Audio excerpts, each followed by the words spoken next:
네, 계속해서 살펴보겠습니다. 자, 계약금이 전부 또는 일부가 미지급된 경우, 이거는 이제 계약금의 요물 계약과 관련해서 요물 계약이라고 했죠. 이러한 경우에 과연 효력이 인정될지 배웠잖아요. 효력이 없다. 계약금 성립이 되지 않게. 요물 계약이라는 얘기는 이 계약이 성립하려면 실제로 계약금이 지급돼야 하는데 미지급되면 계약 자체가 성립되지 않아요. 계약이 성립되지 않기 때문에 효력이라는 것도 논할 여지가 없겠죠. 그 내용을 쓴 거예요. 근데 여러분이 나중에 기억하실 것은 노란색으로 강조한 부분들이에요. 다만 지금 이 시간에는 이해 차원에서 한번 보도록 하겠습니다. 왜냐하면 여러분들한테 도움이 될 만한 내용들이 있기 때문입니다. 참고로 대법원 판결 내용이에요. 이미 제가 언급한 것들이 다 함축되어 있습니다. 자, 보겠습니다. 계약이 일단 성립한 후에는 계약이 일단 성립이 됐어요. 그럼 성립이 됐다는 얘기는 효력이 발생했다는 겁니다.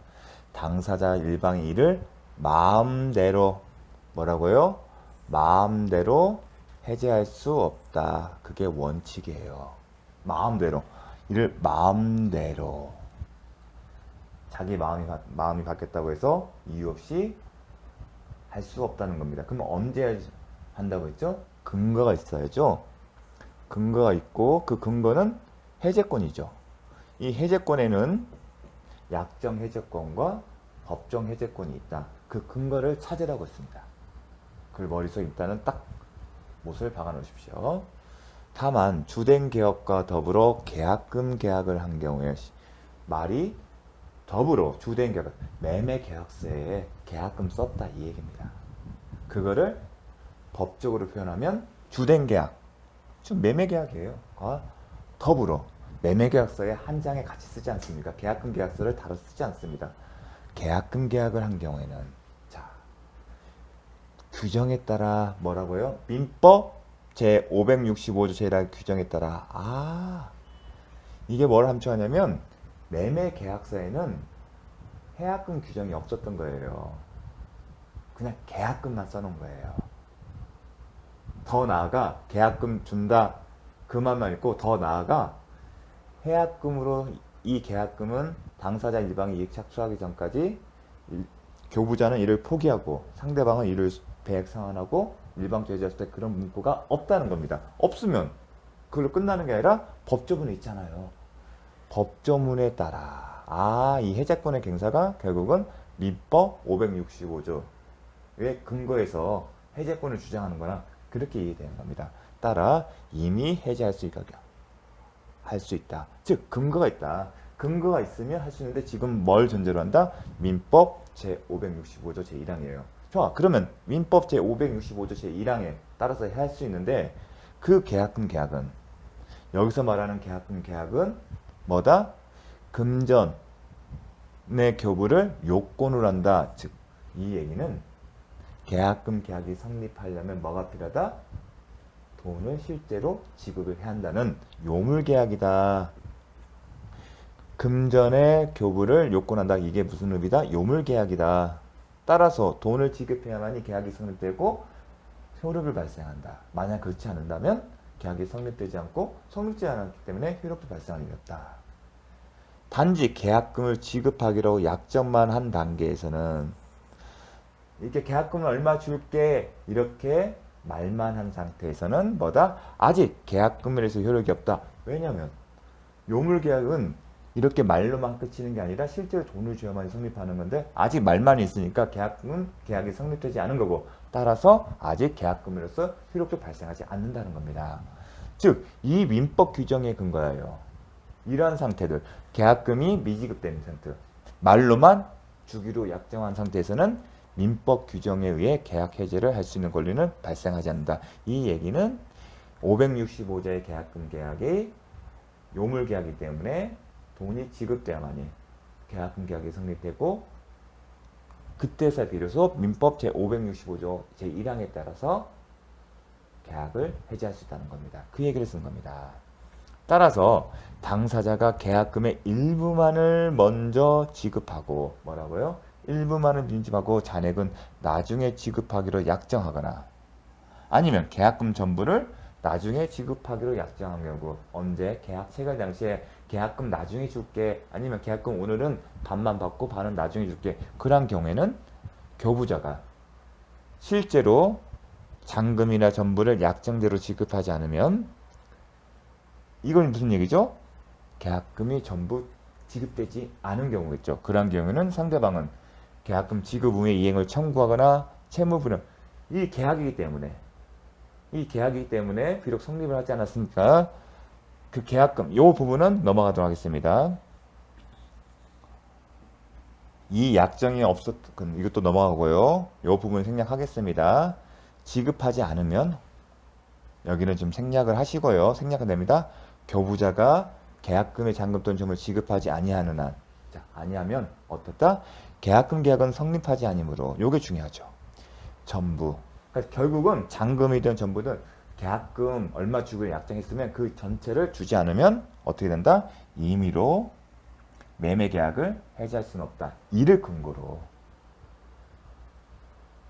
그 얘기입니다. 정말 중요합니다. 현실에서도 논의가 될 수 있는 거죠. 왜냐면 가계약금 때문에 그렇습니다. 근데 논점이 많습니다. 사실은. 그런데 지금 판례는 민법 565 그 해제권 약정 해제권이 아니라 즉 계약서에 있는 내용을 가지고 판단한 게 아니라 계약서는 그런 내용이 없고 민법에 있는 규정에 대한 전제로서 이를 근거로 계약 해제권을 행사했을 때 이에 대한 해석이었습니다.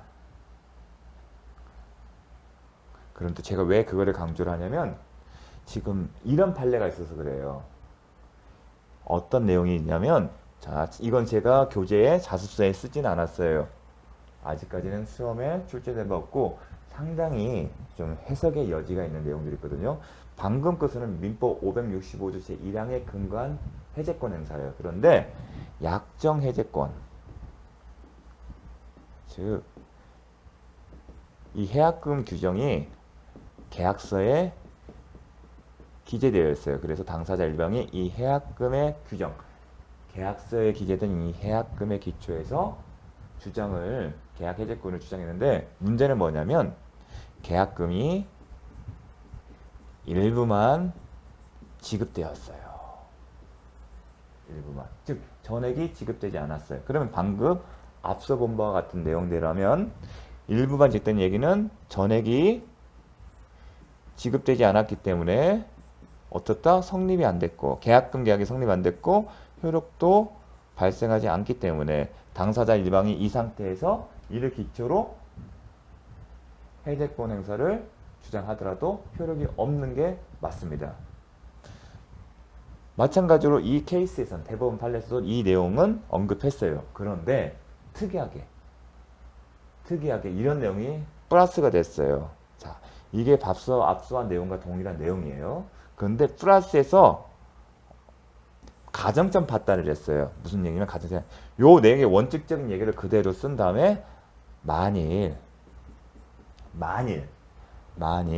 계약금을 일부만 지급한 상태에서도 이 계약서에 기재된 해약금 규정에 의해서 계약 해제권을 행사할 수 있다고 해석한다면 만일 가정적 판단한 거예요.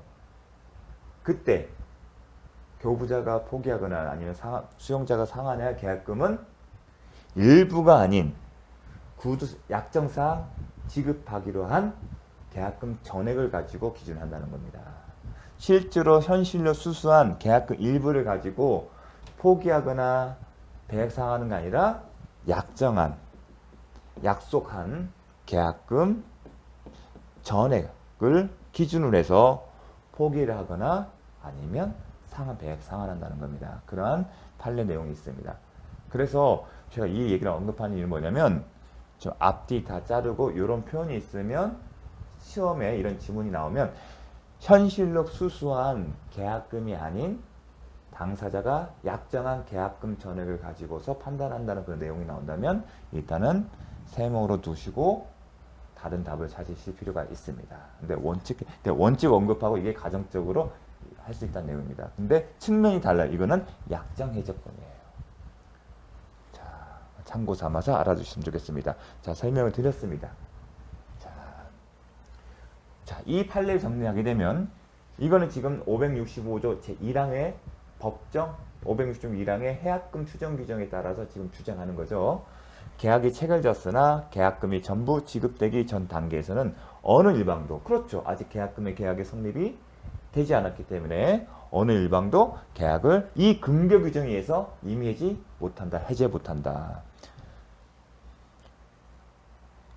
반면에 계약금이 전부 지급되었으면 당연히 반면에 계약금이 전부 지급된 경우에는 어느 일방이 이해 항의 착수 전 단계에서는 565조에 따라 수령자는 배액 상환하고 교부자는 포기하고 각각 계약을 임의로 해지할 수 있다. 해지하는데 이유 필요 없다는 겁니다. 임의 해제는 특징이 뭐냐면 이유 불문입니다. 자, 그러면 해제권 행사의 요건 세부적으로 내용으로 살펴보도록 하겠습니다. 자, 법조문에는 당사자 일방이 이행 착수할 때까지 언제까지 딱 리미트가 있어요. 이행 착수할 때까지. 즉 이행에 착수한 이후에는 565조 1항에 근거해서 할 수 없다는 겁니다. 마찬가지로 지금 우리가 565조의 제1항을 공부하고 있지만 이 내용이 그대로 계약서에 기재되어 있다면 그 경우에도 마찬가지일 겁니다.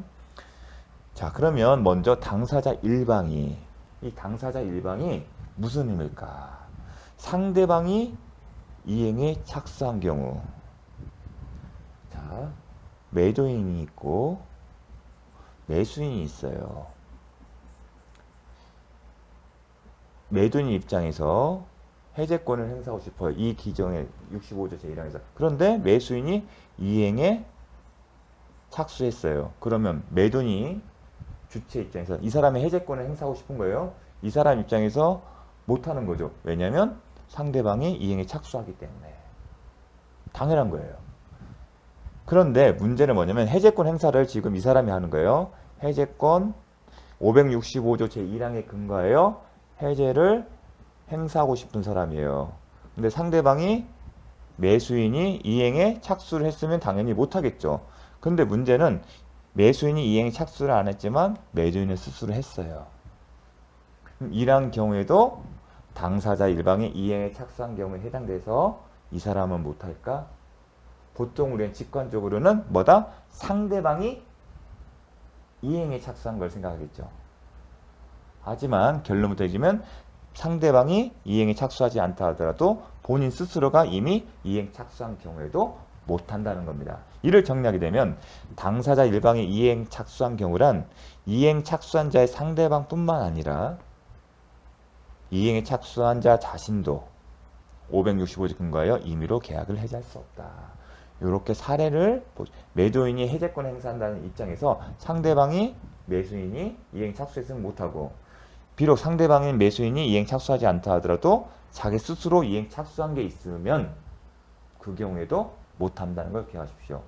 왜 이렇게 해석이 되냐 하면 이행의 착수의 때까지 제한을 두는 그 취지를 기억할 필요가 있습니다. 왜냐하면 누군가가 첫 번째 사례에서 상대방 매수인이 이행에 착수를 했어요. 착수를 했으면 중도금을 지급하는 거죠.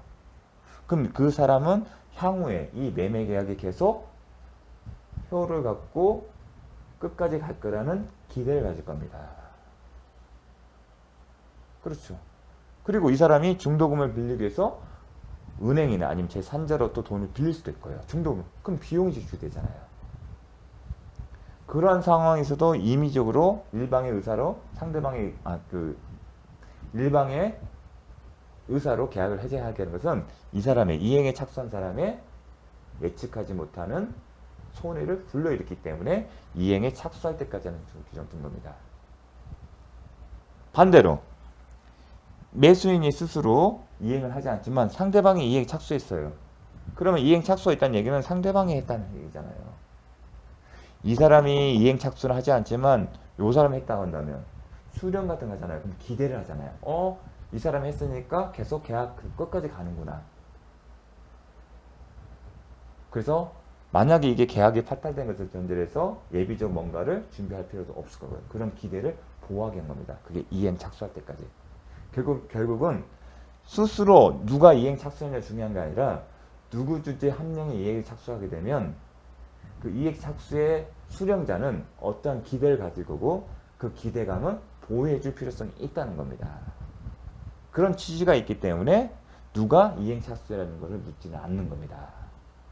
우리가 직관적으로는 상대방이 이행 착수 안 한 거면 내가 스스로 이행 착수하더라도 해제할 수 있는 거 아닐까 생각할 수 있는데 결국은 이행 착수가 있다는 건 상대방이 있는 거고 그럼 상대방이 또 수령하기 때문에 기대감이 또 존재하기 때문에 마찬가지로 못하게 만든 겁니다.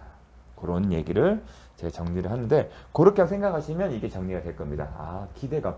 수술했을 때는 내가 하니까 기대감이 생기는 거고 상대방 하게 되면 나한테 뭔가를 주는 거잖아요. 그럼 나는 받으면서 이 계약 끝까지 가는구나. 그런 얘기예요.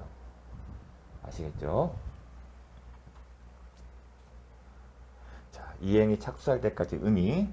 이행의 착수는 과연 이행의 착수가 있었냐 없었냐 여부는 주관적인 의사 판단한 게 아니라 객관적으로 판단을 해요.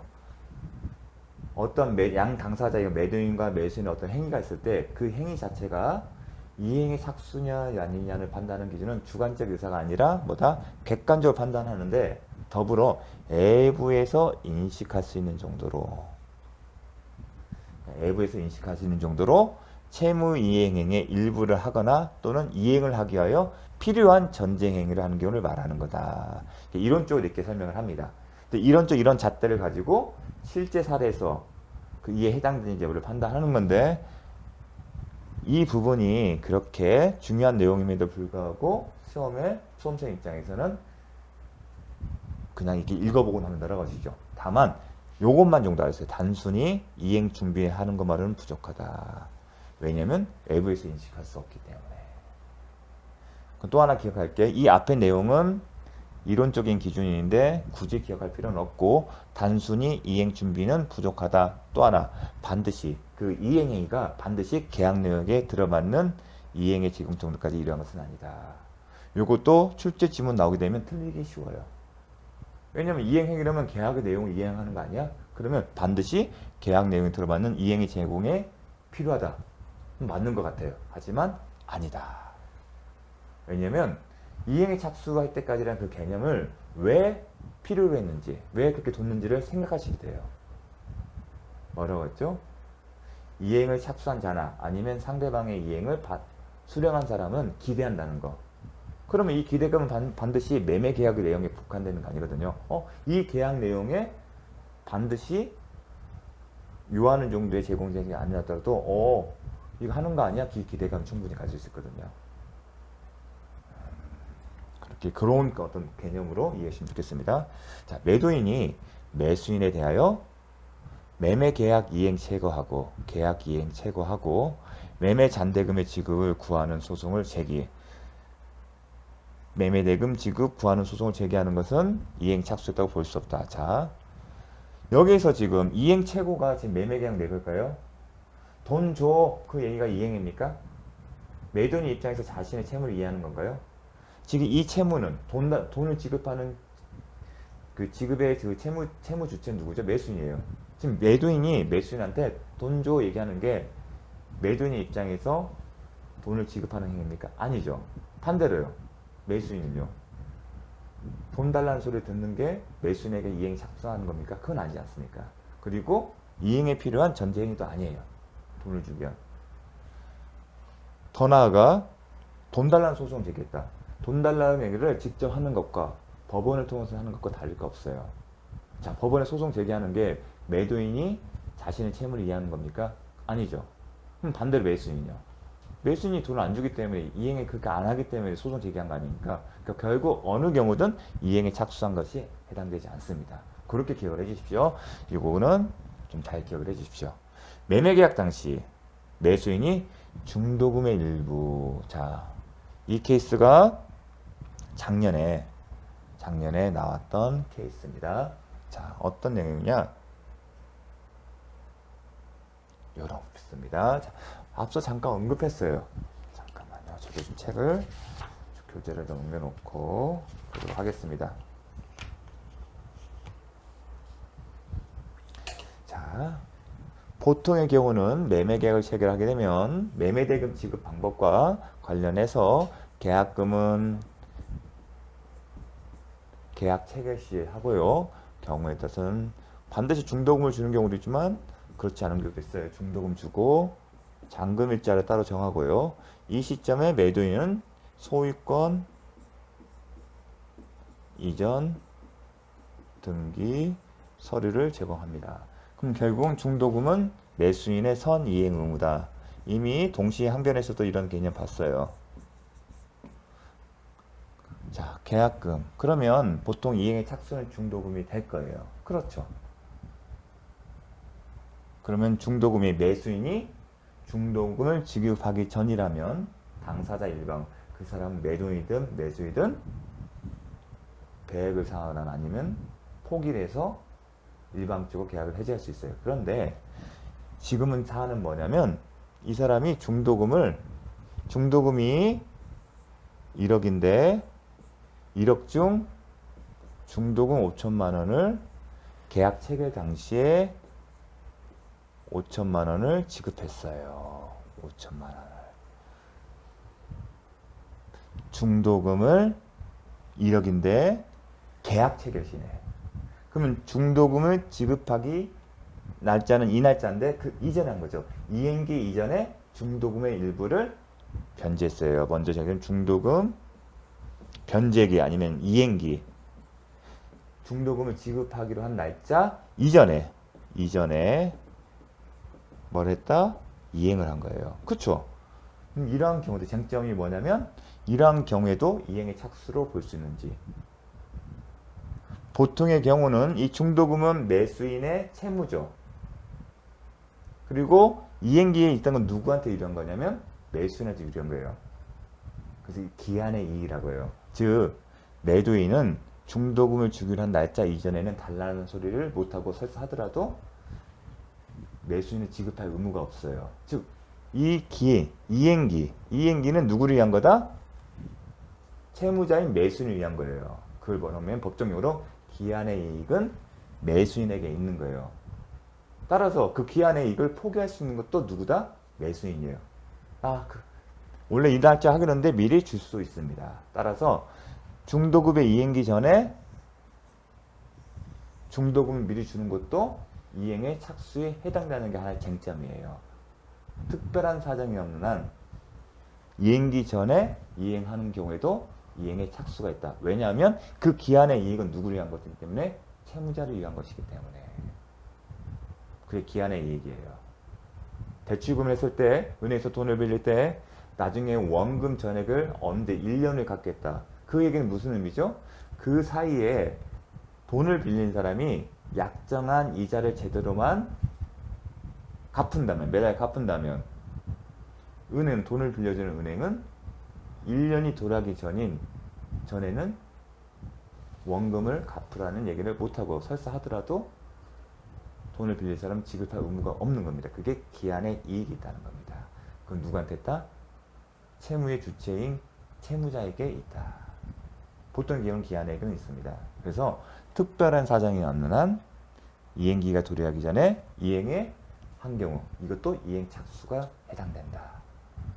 이게 하나의 쟁점이었어요. 그런데 이 케이스에서의 쟁점 하나는 또 뭐가 있었냐면 현실로 보통 5천만 원 준 게 아니라 5천만 원 준 게 아니라 매수인 이 5천만 원을 돈으로 준 게 아니라 매수인이 제3자에 대하여 가지고 있는 채권으로 돈 대신 채권으로 5천만 원을 지급한 거예요. 어떤 방법을 했을까요? 결국은 채권 양도를 했다는 얘기입니다. 쉽게 해서 5천만 원 현실의 돈을 주는 대신에 매도인과 상해 매도인한테 동의를 얻은 거죠. 야, 나 돈은 5천만 원 현실로 현금은 없지만 내가 이 3자에 대한 채권이 있어. 그게 한 5천만 원이야. 그걸로 쌤 하자. 그러니까 매도인이 좋아. 그 얘기가 뭐냐면 채권 양도 계약을 한 거예요. 그런 것을 5천만 원을 퉁 친 겁니다. 그런데 채권 양도 계약이면 항상 쟁점이 있죠. 대항 요건을 갖춰야 돼요. 대항 요건을 갖춰야만이 이 채권의 기속 주체, 양수인이 채무자를 상대로 그 얘기를 할 수 있기 때문에. 그런데 이 케이스는 뭐였냐면 이러한 합의를 할 때 그 자리에 제3자가 같이 있었던 거예요. 즉 중도금을 돈으로 주는 대신에 매수인이 제3자에 갖고 있는 채권을 주는 것에 합의하는 그 자리에 누가 있었다? 매도인, 매수인, 매수인이 같이 있었다. 그러한 경우에는 대항 요건도 가졌기 때문에 비록 현실로 지급한 거 아니다 하더라도 합의해서 이 채권으로 쌤쌤한 거기 때문에 똑같이 마치 중도금 5천만 지급한 것을 본 겁니다.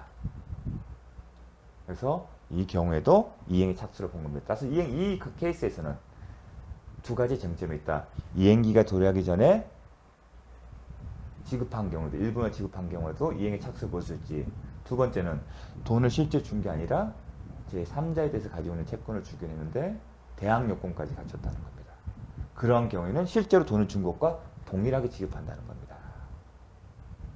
자, 그런 케이스입니다. 보겠습니다.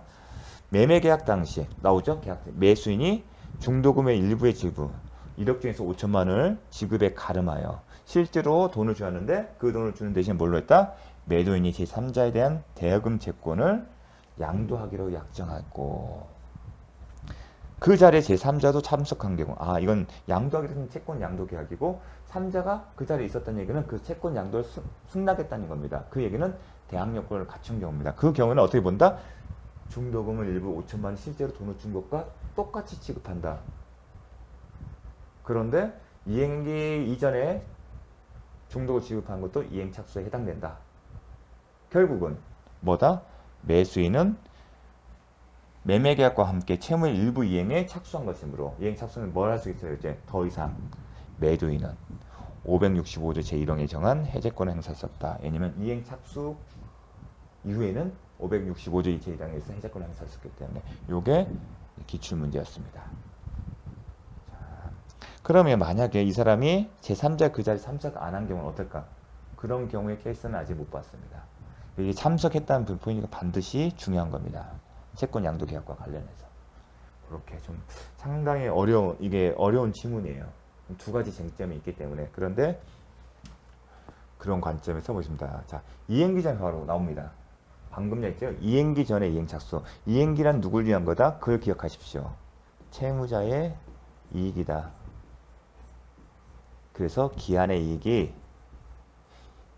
이익은 누구한테 있다? 채무자에게 있는 게 원칙입니다. 근데 이 파트가 이제 별도로 채권법에 있는데 우리는 시험 범위가 아니에요. 자, 이행기 약정이 있다고 해서 중도금을 이 파트에서는 뭘 생각하시냐면 중도금을 생각하십시오. 중도금을 떠올리시면 됩니다. 이행기 약정이 있다 하더라도 당사자가 채무의 이행기 전에는 착수하지 아니하기로 하는 합의를 하는 한 무슨 얘기냐면 꼭 이 날짜에 중도금을 줘야지 그 이전에 주면 안 된다는 그런 특약을 한 겁니다. 그럴 특약을 하는 등 특별한 사정이 없는 한 이행기 전에 이행에 착수할 수도 있다. 여러분 중도금 미리 받는 거 매도인 싫어하지는 않거든요. 하지만 매도인이 그걸 싫어할 수 있는 경우는 딱 한 가지예요. 자기도 중도금 지금 돈 더 많이 준 사람이 있다고 한다면 임의로 계약 해지하고 팔겠다는 의사표시거든요. 그런 경우는 못하겠죠. 이 날짜 전에는 중도금 지급하면 안 돼. 그 얘기는 뭐냐면 중도금 지급 시까지 매도인은 계약 해제권을 유보하겠다는 거예요. 그때까지 난 더 고민해보고 있다는 거예요. 그럼 그것도 보호를 받는 겁니다.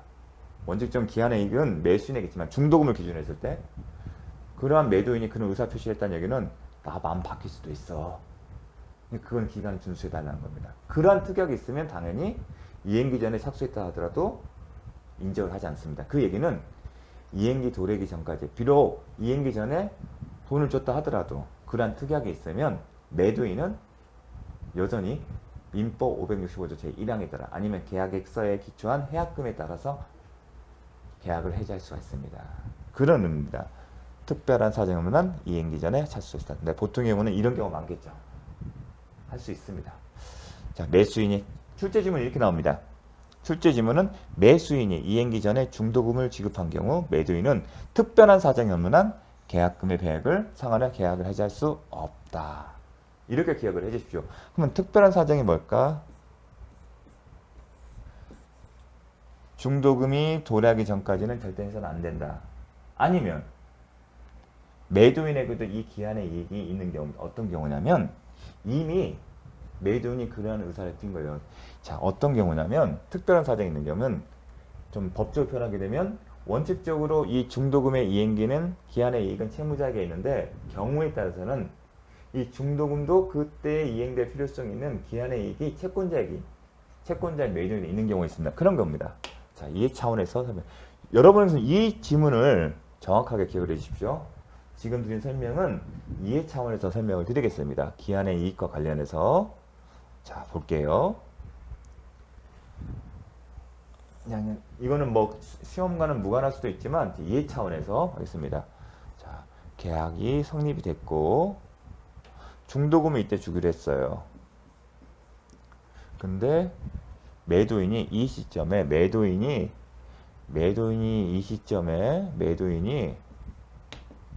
매수인에게 이런 얘기를 했어요. 나 이 계약 물리고 싶어. 파토 내고 싶어. 그러니까 매수인아, 이 사람이 수령자잖아요. 내가 배액 제공할 테니까 수령해. 만약 네가 수령하지 않으면 언제까지 이걸 수령하지 않으면 공탁할 거야. 그 시점을 여기까지 얘기를 했어요. 중도금 이행기까지 내가 제공할 테니까 그 받아가. 나 해지하고 싶어. 근데 나중에 뒤에 보있지만 수령자는 계약 해지할래 그 의사표시만 있는 것은 부족하고 뭘 한다? 배액을 돌려줘야 돼요. 현실로 제공해야 돼요. 제공해야 돼요. 이행이 아니라 제공은 자 받아. 이행은 상대방이 받은 거잖아요. 그러니까 제공을 해야 돼요. 받는 것은 두 번째 문제고. 그런 어떤 현실적인 행동이 필요해요. 돈을 제시하는. 그래서 그런 얘기를 하는 거예요. 만약에 네가 수령하지 않으면 난 공탁할 거야. 그러니까 언제까지? 이때까지 빨리 받아. 이 얘기는 결국 이 중도금 일자는 원칙적으로 채무자에게 기한이 있지만 이 구체적인 케이스에서는 매도인이 이때까지 나는 계약을 해지할 거야. 해약금 규정에서 의사표시를 했잖아요. 그 결과 이 이행기는 채무자뿐만 아니라 채권자인 매도인에게도 기한의 이익이 있습니다. 그러한 경우에는 이행기 전에 이행에 착수를 못하고 설사했다 하더라도 해약금에 기초한 아니면 민법 565조 제1항에 기초한 계약권 해지할 권세에 영향이 있다 없다? 없다. 그 얘기를 하는 겁니다. 자, 그런 내용인데 어려울 수도 있어요. 시험에 출제된 바는 없어요. 요 정도까지만 기억을 하시면 됩니다. 자, 잠시 쉬었다가 계속 살펴보도록 하겠습니다.